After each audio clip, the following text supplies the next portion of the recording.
रायगढ़ जिला के पुसौर जनपद सभागार कक्ष में मुख्य कार्यपालन अधिकारी जनपद पंचायत पुसौर के प्रमुखता में 26 फरवरी के दिन दो महानुभाव कर्मचारी सहायक ग्रेड लेखापाल श्री क्षीरसागर गुप्ता जी व ग्राम पंचायत तिलगी पदस्थ ग्राम सचिव धर्म सिंह यादव जी के सेवा निर्मित सह सम्मान समारोह के भव्य आयोजन लक्यागी सवय, जहां सह सम्मान समारोह में दोनों महानुभाव कर्मचारी के मुख्य कार्यपालन अधिकारी श्री विवेक गोस्वामी पुसौर, जनपद अध्यक्ष हेमलता हरिशंकर चौहान, उपाध्यक्ष खीरमती चौहान व पुसौर कोड़ातई भाजपा मंडल अध्यक्ष जैमिनी गुप्ता, संदीप पंडा एवं जनपद सदस्य अधिकारी कर्मचारी पंच सरपंचगढ़ सचिव संघ के द्वारा में श्रीफल अंग वस्त्र पुष्प भेंट कर सम्मान किया गया सवय, जहां जनपद पंचायत प्रांगण सभागार में भव्य आयोजन कर सेवा निर्मित कर्मचारी गणला दैनिक रोजमर्रा कार्य दिवस में सकुशल नैतिक कर्मचारी कार्य के प्रशंसा कर भावभीनी विदाई कार्यक्रम आयोजित कर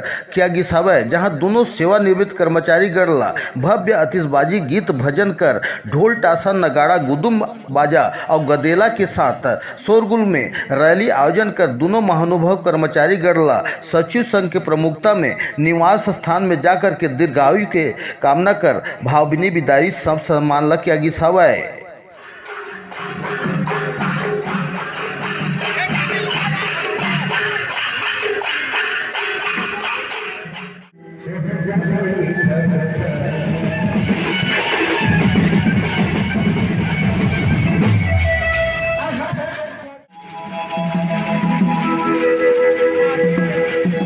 सुन की जो नहीं भेट जी